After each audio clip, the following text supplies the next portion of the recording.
Muito obrigado, pastor. A paz do Senhor para todos.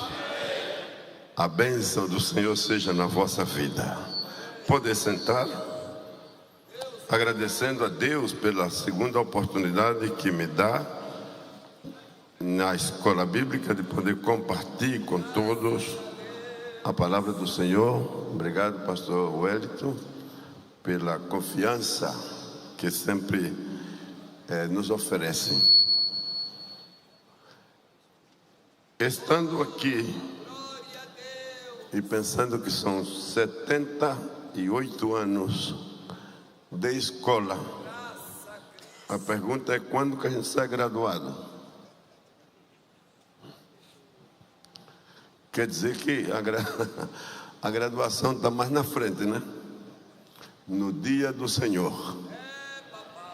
E eu tenho certeza que na escola bíblica todos somos perfeccionados.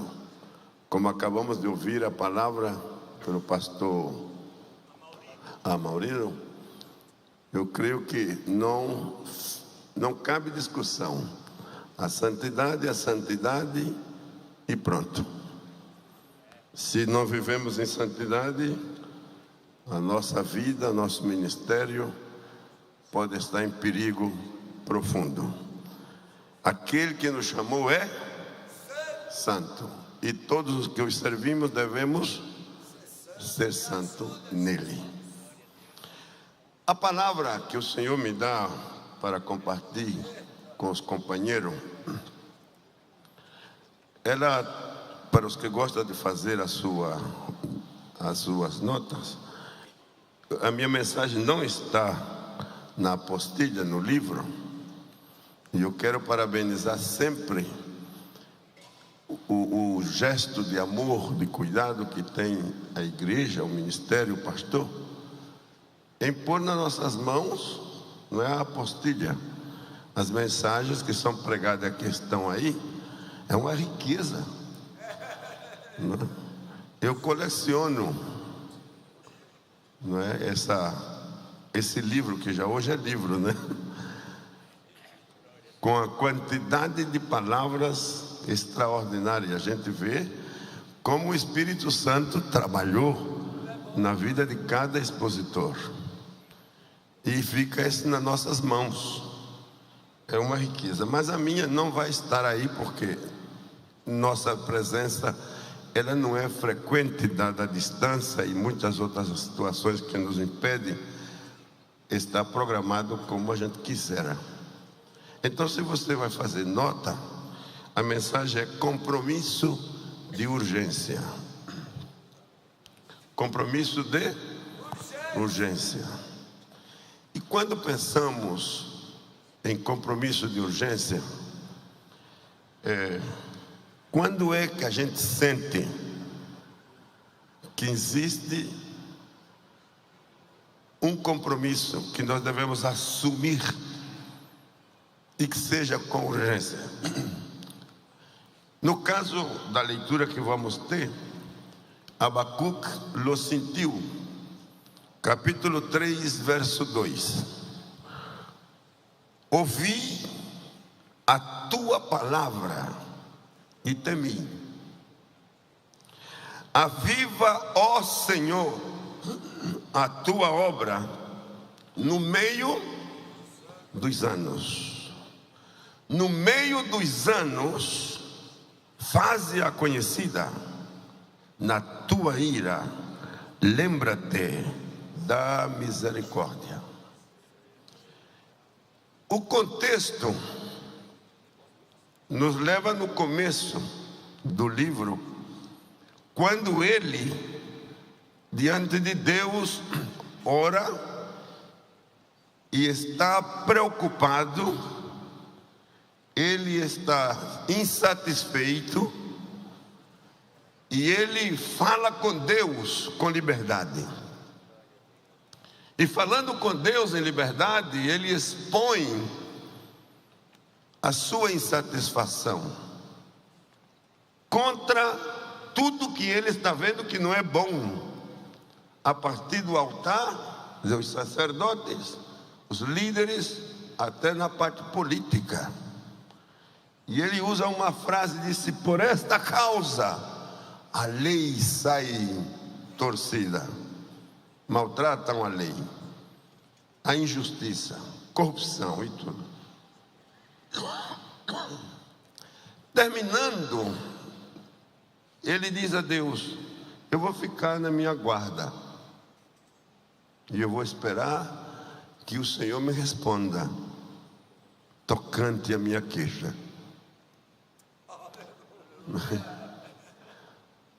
O que eu aprendi dele é que ele tinha certeza que Deus estava ouvindo. Deus estava ouvindo. E que Deus não ia ignorá-lo. Que Deus ia responder. Então ele espera a resposta. E quando Deus respondeu, então ele disse: ouvi a tua palavra. E ao ouvi-la, temi. Então, note a mudança na linguagem da oração. Aviva, ó Senhor, a tua obra no meio dos anos. É prolongação. No meio dos anos, repite, faz-a conhecida, e na tua ira, lembra-te da misericórdia. Há um contraste, não é? Na primeira fase da oração, ele está como esperando um juízo. Esse povo não merece outra coisa senão juízo. Que Deus intervenha. Na segunda, ele pede misericórdia. E eu pergunto: por quê? Por que mudou? E a resposta foi interessante. Primeiro, Deus não quer um profeta que só senale. Desculpe o meu espanhol, a ver se vocês me ajudam. O meu português, né? O espanhol, ele está muito ativo em mim. E às vezes rouba as palavras do português. Senala, sinala. Está bem? Aponta, obrigado. Que só aponta o erro de outros.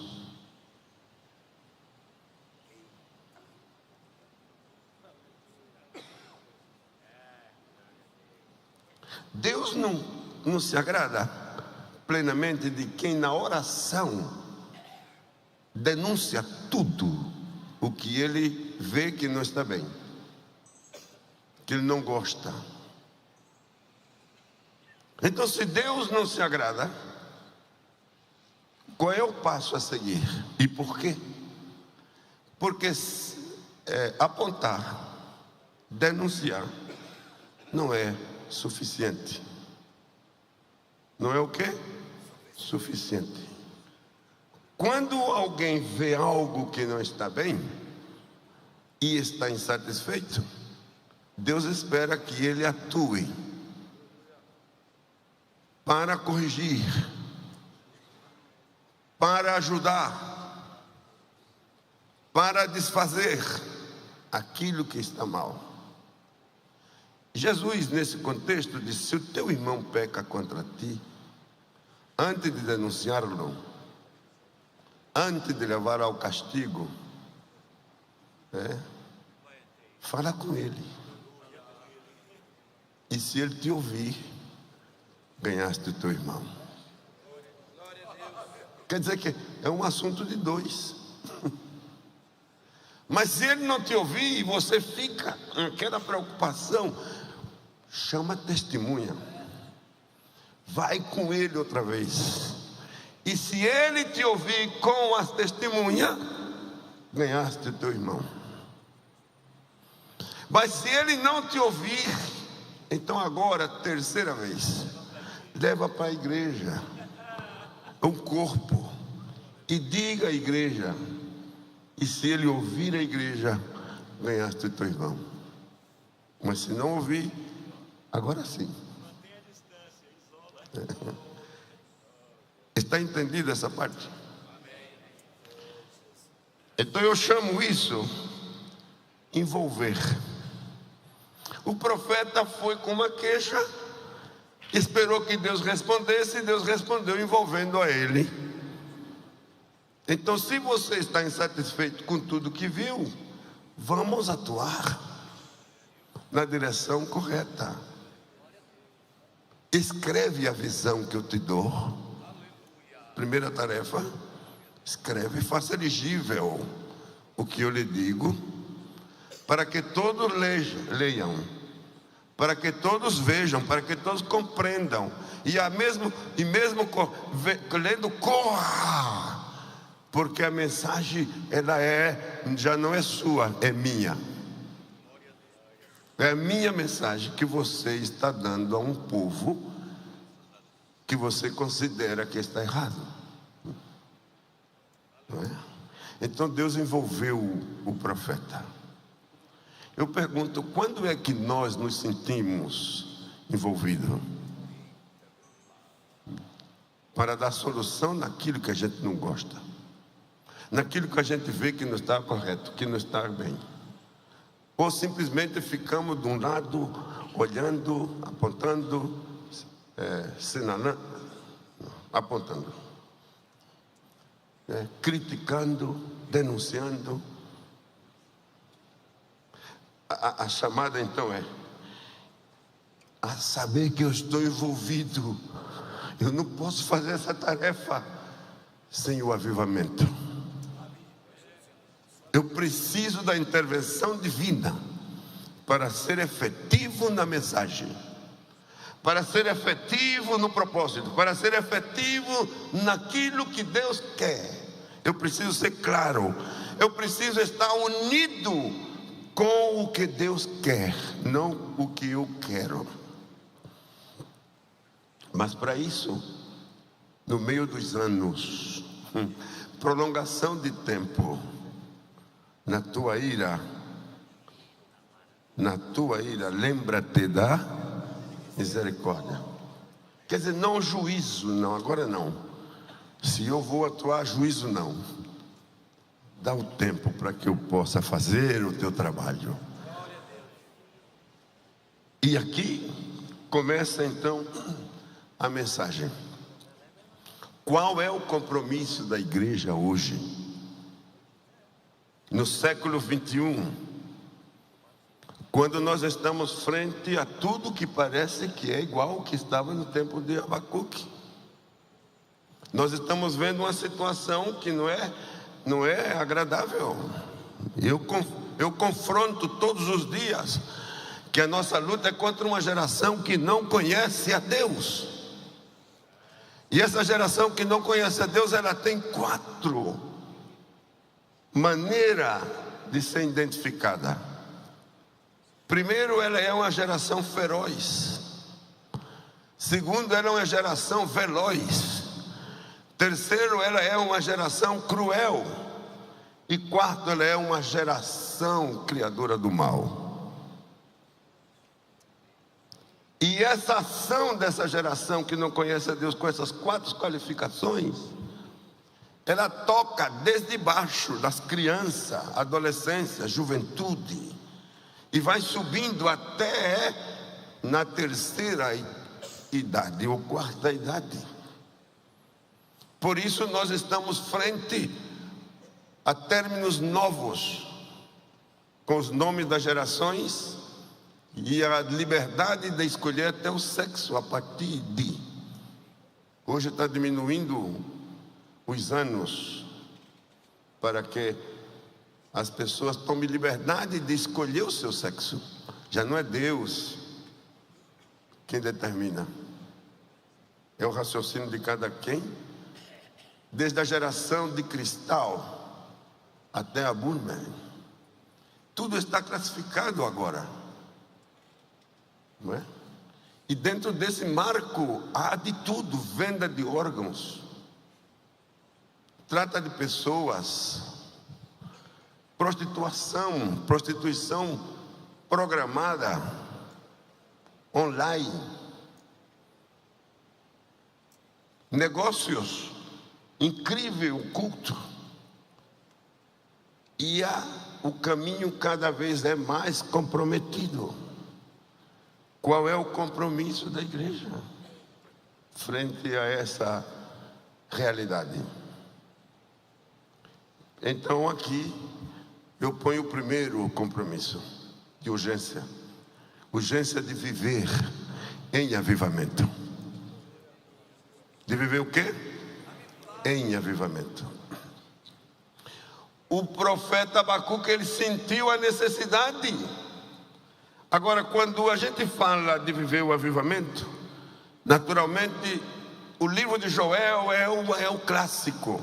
No capítulo 2, versículo 15 a 17, pastor Jessé, me pode ajudar? Joel 2, 15 a 17. E todos que têm a sua Bíblia, por favor, tomem conta desses versículos. Eles é um chamado profético. Por favor.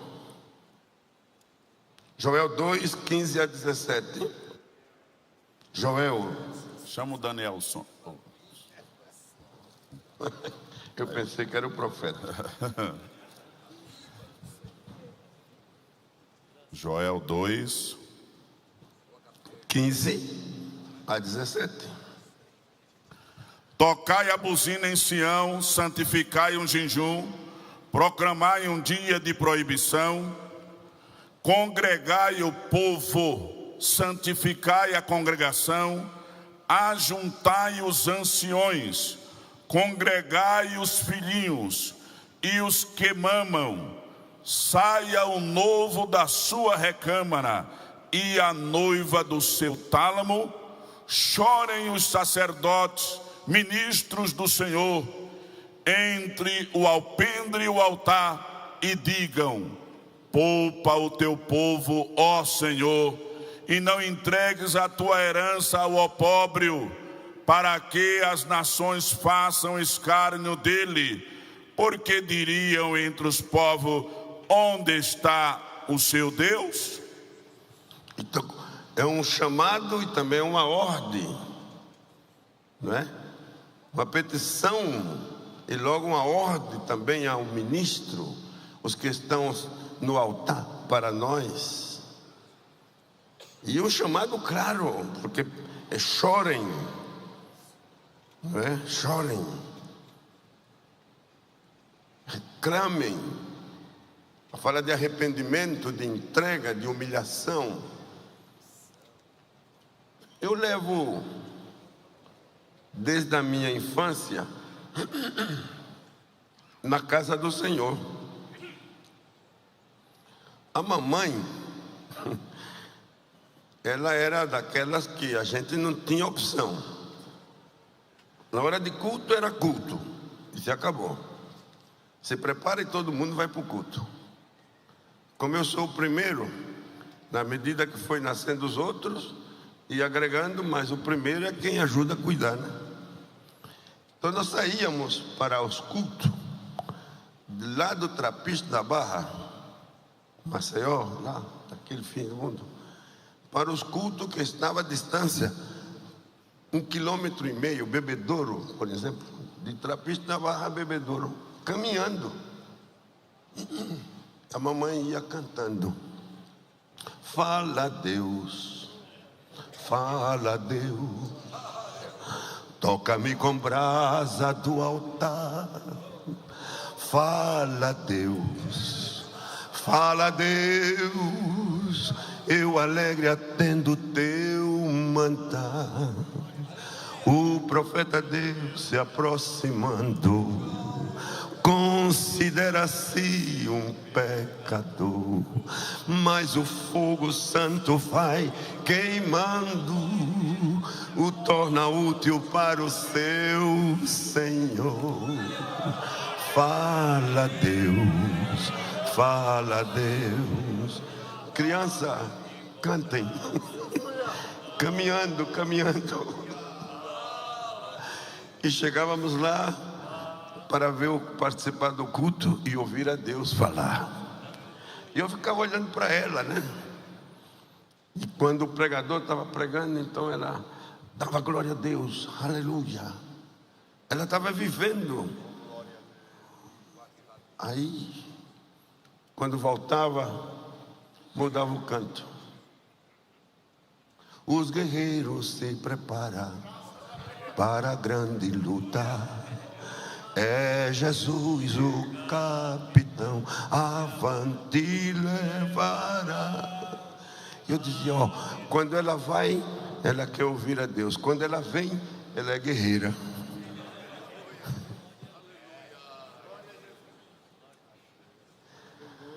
Com o passar do tempo eu pergunto, será que ela estava em avivamento?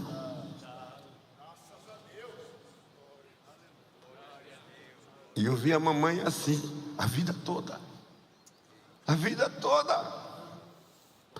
Eu nunca vi ela de outra maneira, senão cantando, adorando, orando, intercedendo. Nunca pregou, nem sequer deu testemunho na igreja. Mas de joelho, ela empurrava, ela...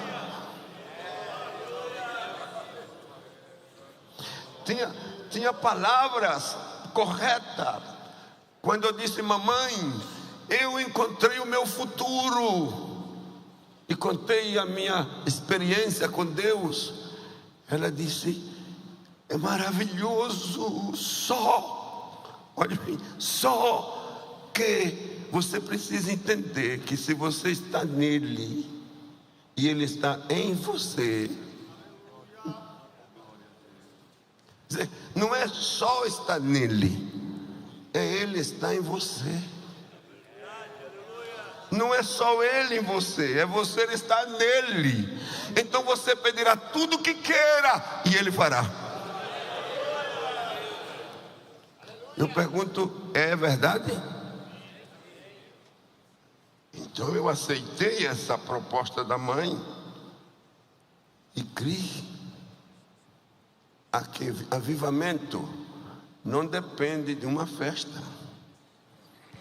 não depende de um movimento, ainda que ele seja necessário, ainda que ele mostre coisas e atraia mais alguém para que se desperte, mas bem-aventurado é aquele que não depende de uma atividade extra, senão que o avivamento ele é contínuo na sua vida.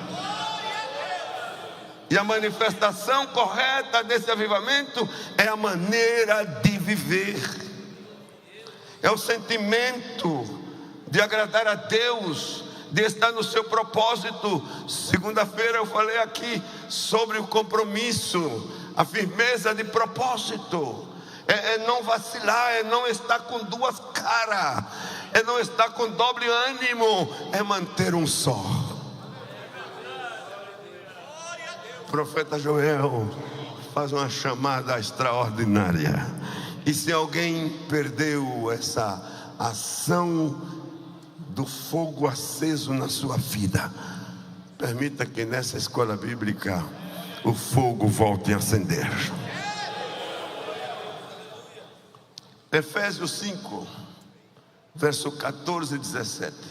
Vou correr um pouquinho, porque a mensagem tem muita informação. 5, 14 a 17, Efésios. Pelo que diz, desperta, ó tu que dormes, e levanta-te dentre os mortos, e Cristo te esclarecerá.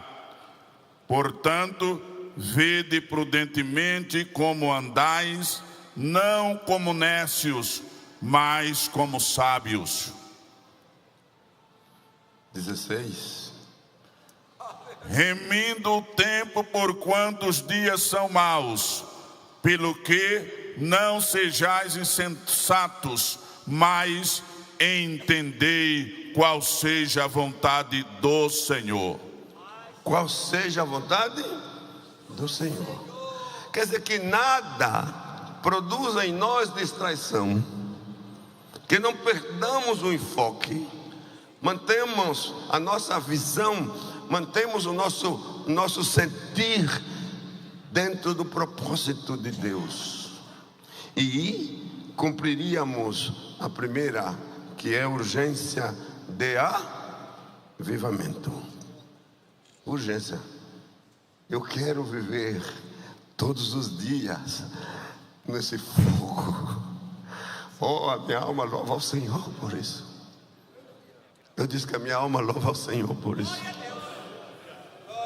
Amanhecer cada dia com esse sentir, com esse propósito de fazer mais para Ele. Segunda urgência. Urgência em manter a extensão missionária. Manter o quê? A extensão missionária. E aqui Isaías 49:6. Isaías 49:6, uma palavra incrível que nós vamos ter aí. Isaías 49:6.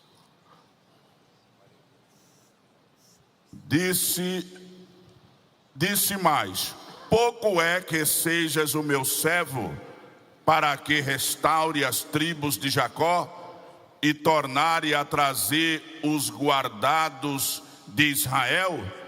Também te dei para a luz dos gentios, para seres a minha salvação até a extremidade da terra. Essa palavra é assombrosa, porque a primeira expressão é pouco é. Como vai ser pouco pastorear? Como vai ser pouco restaurar? Como é que vai ser pouco semelhante tarefa? E quem a exerce sabe o peso que isso tem. E que Deus diga que é pouco. Então por que é pouco? Eu perguntei, por que é pouco? E a resposta é, porque você pode fazer mais. Então se você pode fazer mais e não faz, o que faz é pouco. Alô? Eita Deus! Glória! Pode fazer mais? Pode fazer mais. E se não faz, o que faz é pouco. É muito pouco. Então, se você pode fazer mais, não deixe de fazer, faça. Agora, note a expansão. Eu também te di, para que seja luz e para que seja salvação até nos confins da terra. E qual é o exemplo que nós temos dele, Jesus? Lucas 4, 42 ao 44. E logo Marcos 16, de 15 a 18. Lucas 4, 42 a 44. A Bíblia, ela é a nossa informação. Por favor. E sendo já dia, saiu e foi para um lugar deserto.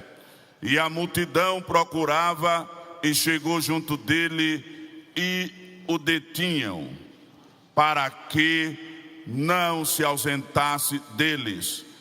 Ele, porém, lhe disse: também é necessário que eu anuncie a outras cidades o evangelho do reino de Deus, porque para isso fui enviado. E pregava nas sinagogas da Galileia. Ele, Jesus, nunca ficou preso por causa das multidões. Ele produzia movimentos extraordinários que congregavam multidões. Os discípulos queriam ficar ali com ele. O povo queria mais dele.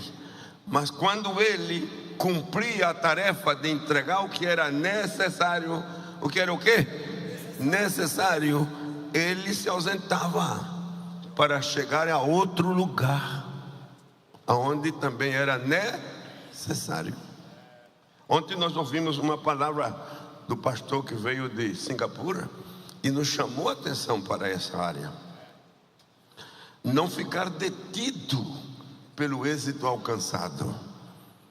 A igreja do Belém, ela deixou para nós, pelo menos a minha geração, uma lembrança.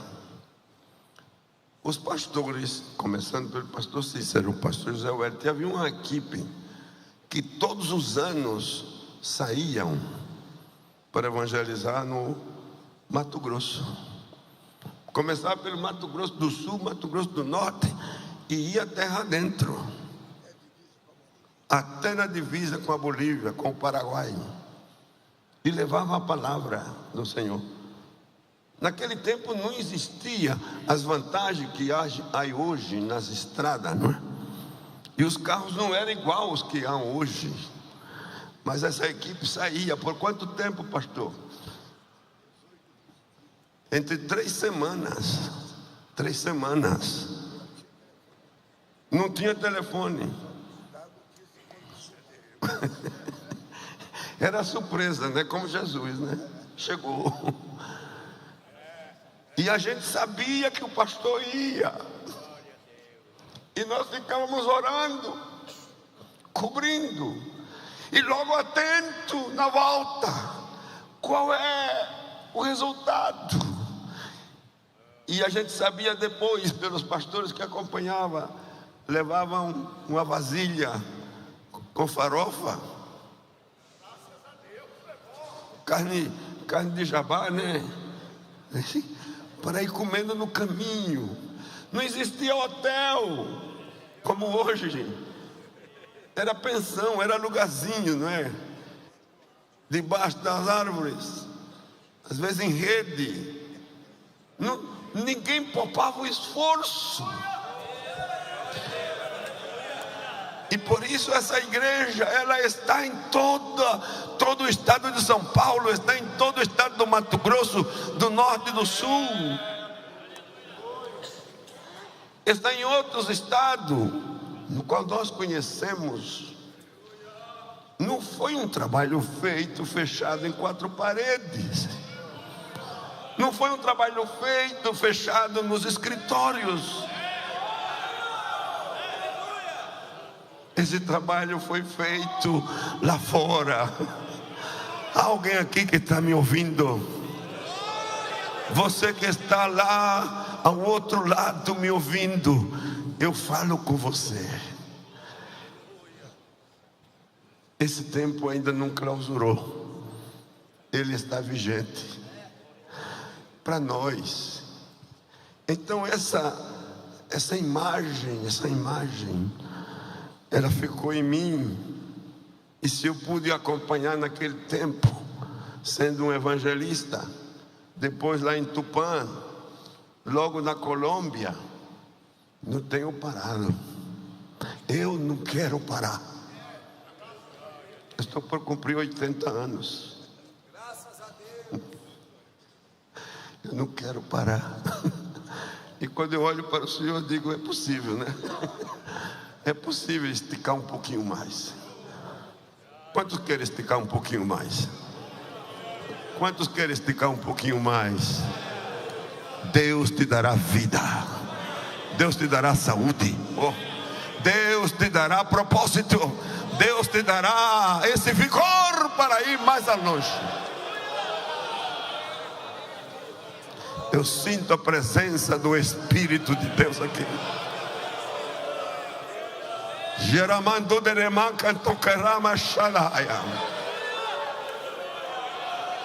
O Espírito que energiza o teu corpo, devolve a saúde dos teus ossos. O Espírito que devolve a saúde do teu coração, o que limpa as tuas veias, aquele que tem poder de restaurar as tuas forças, Ele está aqui.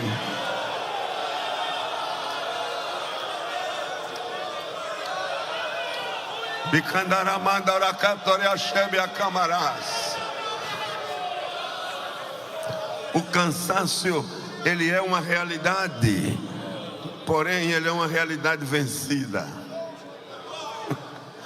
Eu disse que o cansaço é uma realidade, mas é uma realidade vencida. Sim. Tenho vontade de pregar. Jesus está rodeado de gente, mas ele sai e vai mais à frente. Será que ele não estava cansado? O corpo cansa, mas o espírito. Então a palavra é: desperta tu que dorme. Se alguém está dormindo, olha aqui, a trombeta soando, desperta-te. Em Marcos 16, verso 15 e 18, tem toda uma beleza de promessa, uma ordem e uma promessa. Marcos 16, 15 a 18. E disse-lhe: ide por todo o mundo, pregai o evangelho a toda criatura. Quem crê e for batizado será salvo, mas quem não crê será condenado. E estes sinais seguirão aos que creem em meu nome: expulsarão os demônios, falarão novas línguas, pegarão nas serpentes, e se beberem alguma coisa mortífera, não lhe fará dano algum. E imporão as mãos sobre os enfermos e os curarão. Que maravilha! Quer dizer, ninguém tem excusa, porque tudo que precisar o Senhor já deu. Eu a tenho, nós temos. O importante é usar. Se eu vou para o trabalho, Deus vai comigo. O Senhor Jesus disse: eu vou com você e eu vou confirmar a sua tarefa. Se você ora, eu curo. Se você expulsa demônio, eu respaldo a sua oração. Se você reclama a bênção vem. A necessidade não é dele, é nossa, de atuação. Agora, aonde começa essa urgência missionária? Em casa. Logo nos bairros que nós estamos perto, e vai crescendo até os confins da terra. Mas vamos um pouquinho aqui no trabalho de evangelização que a gente faz. Logo, consolidação e discipulado. São 3 passos. Primeiro, evangeliza. Segundo, consolida. Terceiro, discipula. Paulo diz assim a Timóteo, segunda carta 2:2. 2 Timóteo 2:2.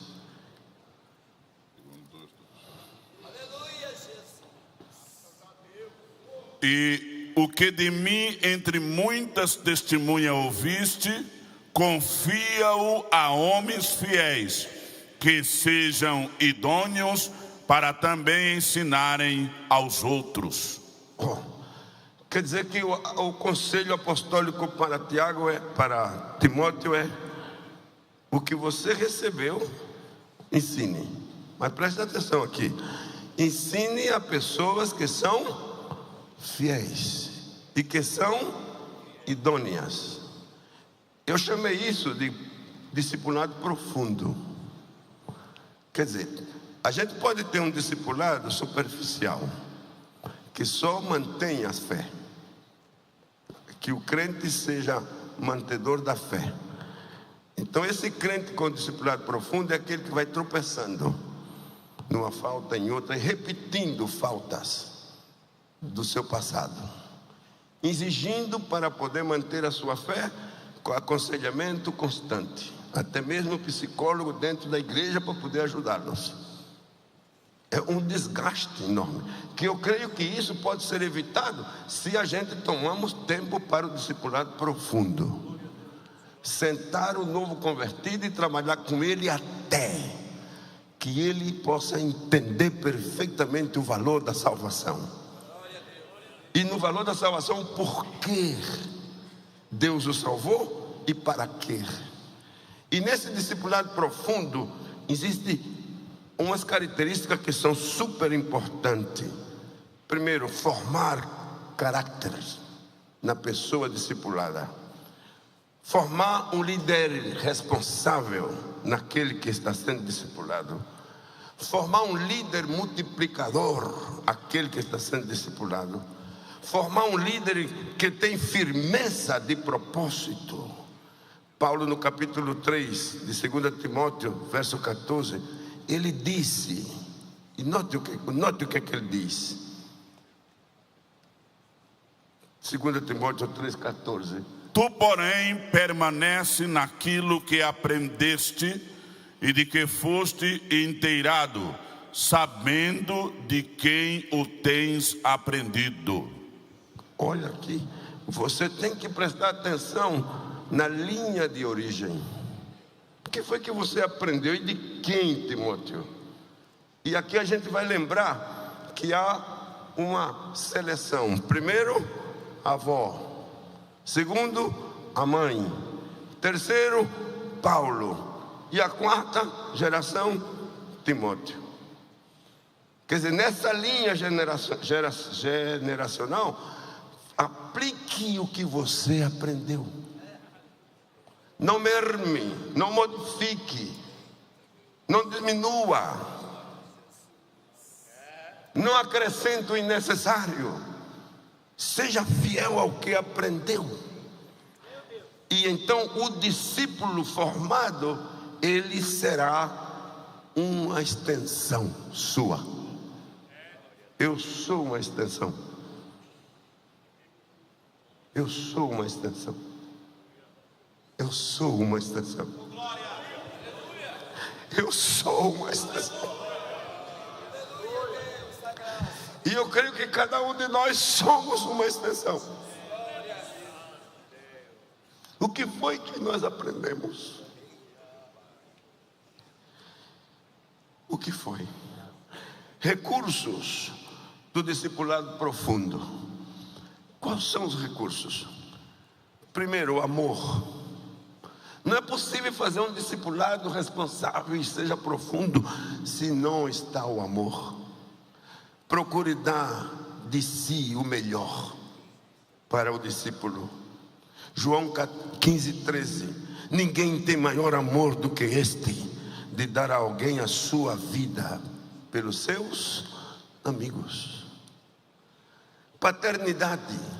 Sentir-se pai espiritual e ajudar ao bebê que nasceu pela palavra, com esse sentimento de proteger e de corrigir. No capítulo 4, verso 12, ele diz: ninguém despreze a tua mocidade, mas ser exemplo dos fiéis na palavra, no trato, no amor, no espírito, na fé e na pureza. O outro recurso, fé.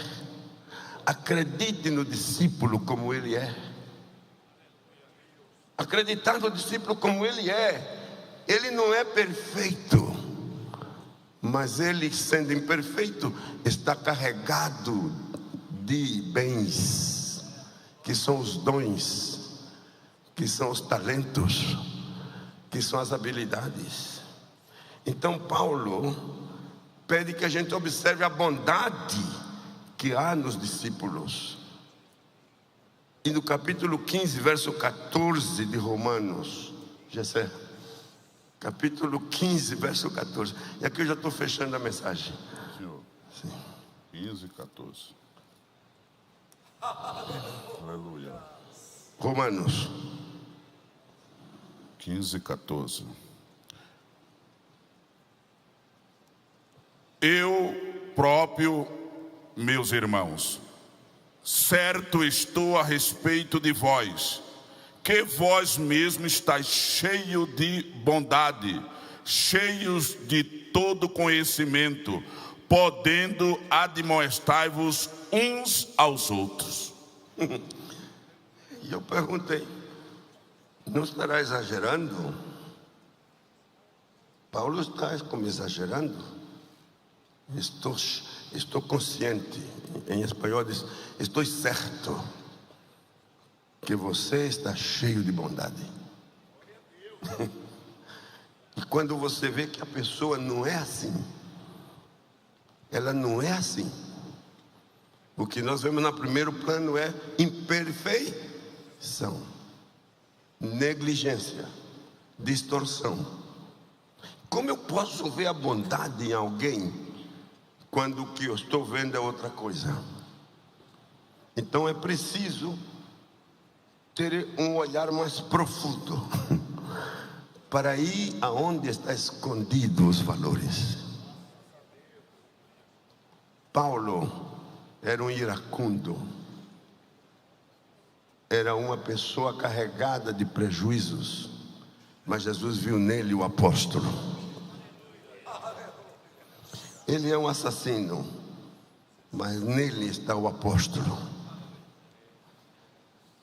Amém? Então essa expressão nos obriga a nós a saber como olhar as pessoas, mas além dos seus defeitos.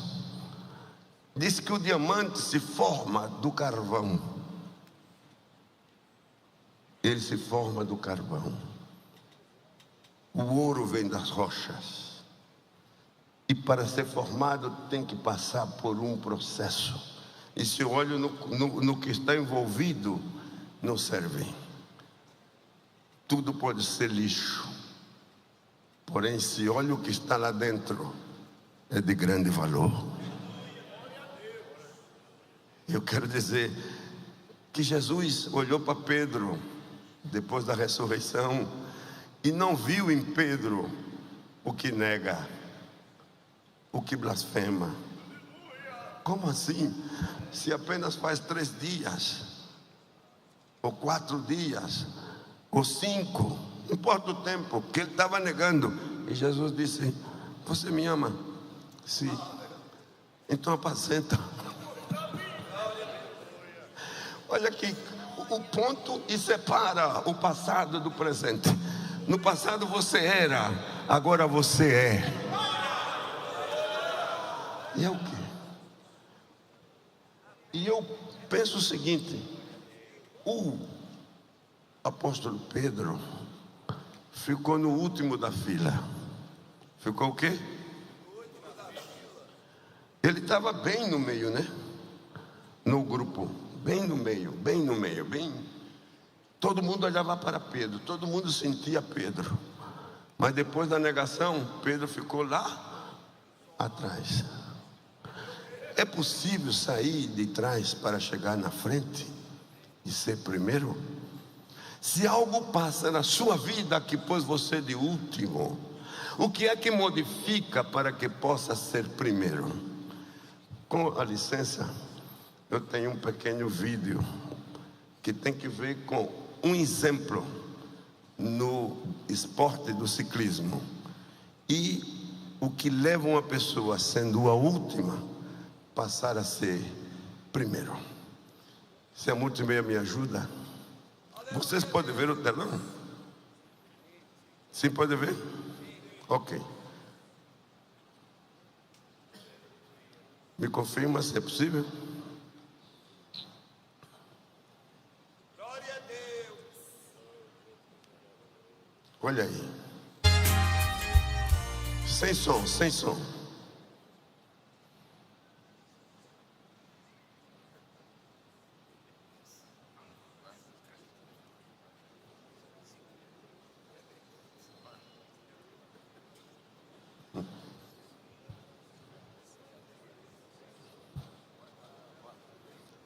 Uma prova na aerodinâmica.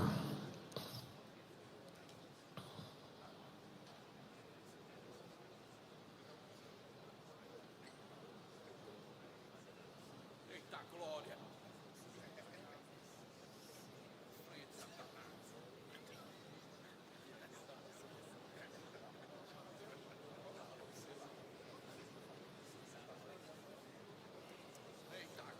Note agora.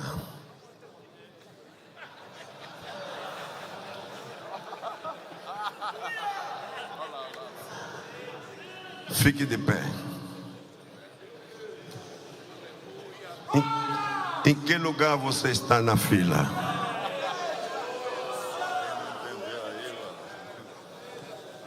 O que foi que mudou? O que foi que mudou? Atitude. Atitude. Eu creio que esta é a manhã de mudar atitudes. Mudar forma. Oh, a minha alma louva ao Senhor. Não é possível ser primeiro sendo igual nos defeitos. Não é possível ser primeiro mantendo os erros. Não é possível ser primeiro mantendo a passividade no conformismo. Temos que mudar. Se no esporte existe esse desejo e essa flexibilidade, ele viu que ele não podia com a força sua, mas entendendo que estava descendo, a aerodinâmica disse: aproveite-me.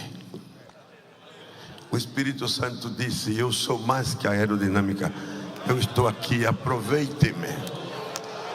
Mandara massa, andaria rama, e a campa, rochetia.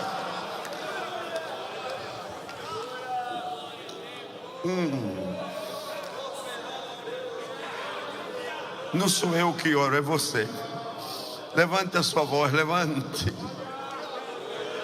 Mamamá, xarabacatuquia. Xeria canto deria rama massoia. Senhor, tu conhece os corações, conhece a vida de cada um de nós. Nada está oculto aos teus olhos. Tudo nosso está exposto diante de ti. Mudamos de posição. Queremos mudar de forma. Queremos mudar de atitude. Decidimos sair do último lugar para ser primeiro. Não pelas nossas forças, senão pela tua. Ó Espírito de Deus, vem sobre cada um de nós e ajuda-nos no nome de Jesus. Amém. Muito obrigado.